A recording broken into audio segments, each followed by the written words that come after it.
ada di Jepang nih. Kamu bisa traveling malam-malam naik bus dan tidur di cangkangmu sendiri di tempat tidur berbentuk telur ini. Pilihan sempurna untuk para introvert kan? Perusahaan bus Tokyo Wheeler Express memperkenalkan layanan ini pada tahun 2020. Di tiap bus ada 18 kursi lapang yang sandarannya bisa direbahkan, beserta sandaran untuk kaki dan leher, meja lipat dan wadah untuk cangkir, tas serta smartphone, dan selimut juga tentunya. Tapi yang paling penting, tiap pot dilengkapi dengan colokan listrik supaya kamu bisa ngecas semua gadgetmu. Ada 3 kursi dalam satu baris, kamu pengen coba sendiri? Kamu bisa pesan kursi di bus Wheeler tipe Reborn, harga tiketnya beragam mulai dari $100 atau sekitar $1.500.000. Karena lagi di Jepang, jangan kaget kalau kamu lihat alat ini di salah satu restoran fast foodnya ya. Alat ini ada di wastafel untuk mendisinfeksi smartphone pelanggan selagi mencuci tangan. Sistem ini bernama Wash, dikembangkan oleh perusahaan Jepang bernama Wota. Kamu cuma tinggal meletakkan gadgetmu di bukaan kecil ini, HP-mu bakalan menghilang sejenak seperti uang cash di ATM. Tapi HP-mu bakal balik lagi dalam keadaan bersih dan aman dalam 30 detik. Jangan lupa diambil lagi ya. Tapi kalaupun kamu kelupaan ngambil HP-mu di wastafel, kemungkinan besar nggak ada yang bakal mencurinya. Jepang dikenal sebagai salah satu negara yang paling rendah tingkat kejahatannya. Seorang pengguna Reddit ngepost cerita menyentuh sebagai buktinya. Ini gambar kantong belanjaannya yang ketinggalan di jalanan Osaka. Saat dia kembali untuk mencarinya sore harinya, dia melihat kantong itu ada di sebelah pohon dan masih aman. Rupanya, ada yang meletakkannya di sana supaya bisa diambil lagi sama pemiliknya. Manis banget kan? Fitur lain yang ada di Jepang adalah eskalator spiral. Perusahaan Jepang Mitsubishi masih menjadi satu-satunya pabrikan di dunia yang memproduksi tangga melengkung ini. Yang ini ada di depan pintu masuk Mitsubishi Electric Inazawa Works. Eskalator spiral ini bekerja naik dan turun dengan mulus dalam bentuk setengah lingkaran, sementara orang-orang yang naik bisa menikmati pemandangan indah. Tapi, tangga ini lumayan langka loh. Cuma ada 91 tangga seperti ini di dunia. Bisa tebak nggak negara apa ini dari gambar ini? Australia pastinya. Gambar luar biasa ini dibuat di sebuah lahan kemah. Gimana caranya ya si kanguru keluar dari toilet itu? Masalahnya hewan ini nggak bisa lompat atau bergerak mundur karena kakinya yang panjang dan ekornya yang besar. Inilah salah satu alasan kenapa kanguru ada di lambang negara Australia bersama burung emu. Kedua hewan ini nggak bisa bergerak mundur, makanya dipilih menjadi lambang negara yang selalu bergerak maju. Dan seperti inilah lemon Tasmania. Enggak kok, sebenarnya lemon di sana nggak tumbuh tanpa kulit gini, tapi kulitnya dimakan posum. Posum-posum itu nggak mau ngambil buah lemonnya, dan ada seorang netizen yang melihat posum di kebun, sadar kalau si posum cuma suka daun dan kulit lemonnya aja. Ini jadi simbiosis keren, karena biasanya orang-orang cuma pakai buah lemonnya aja kan, sementara kulitnya suka dibuang.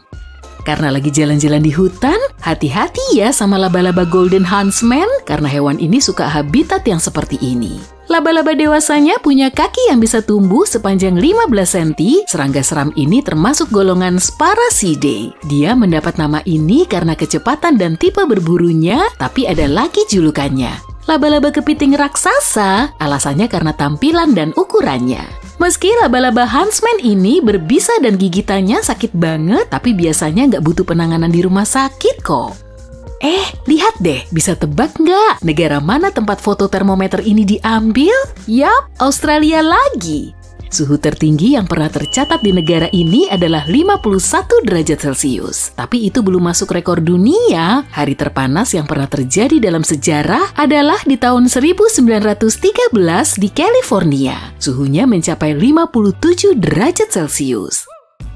Ada fitur bus lain untuk orang-orang introvert nih. Beberapa bus di Finlandia punya tombol jempol ke atas ini untuk berterima kasih ke sopir saat kita turun. Sayangnya nggak ada tombol jempol ke bawah ya, kan biar seimbang gitu.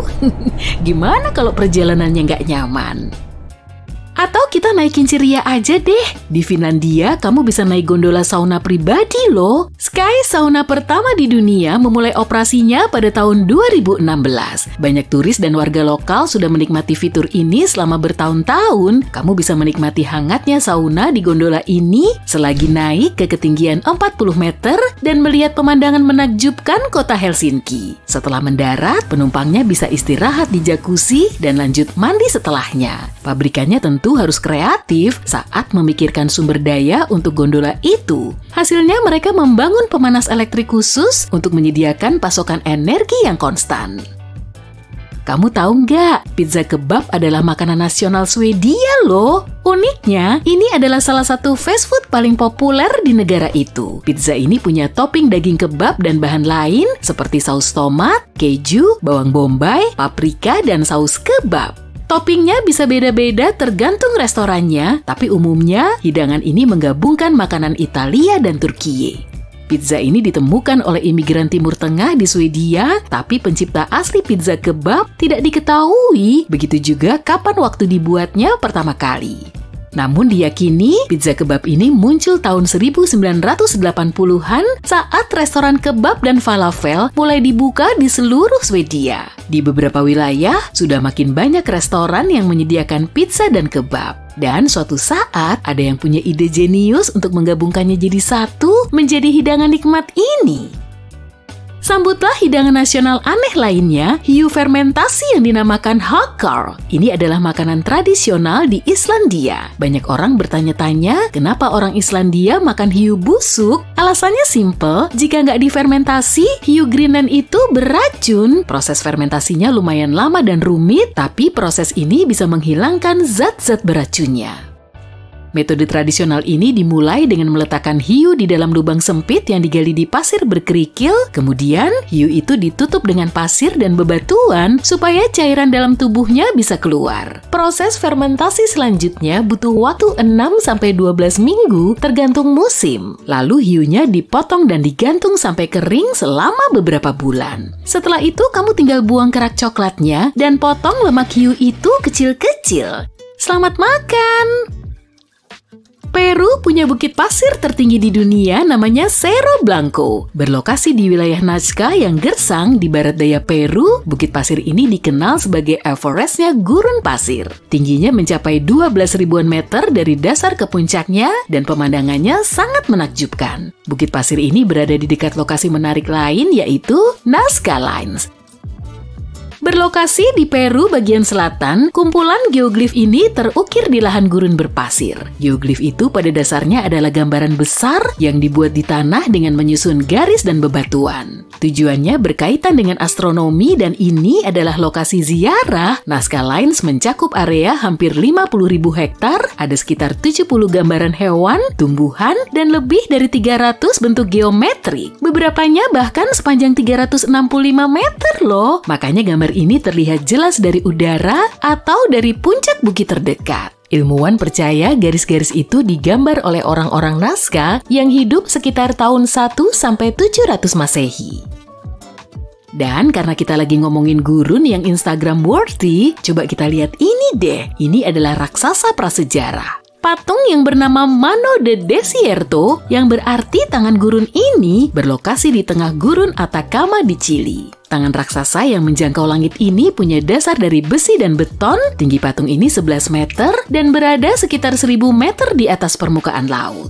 Ini adalah karya dari seorang pematung Chili, Mario Irarrázaval, yang diresmikan tahun 1992. Patung ini dikenal sebagai simbol kerentanan jiwa manusia dan perjalanannya melalui kesulitan menuju bintang-bintang. Kamu bisa menemukan patung ini sekitar 74 km di selatan kota Antofagasta. Silakan ambil foto-foto luar biasa dan berhentilah sejenak untuk merefleksikan perjalanan hidupmu sendiri.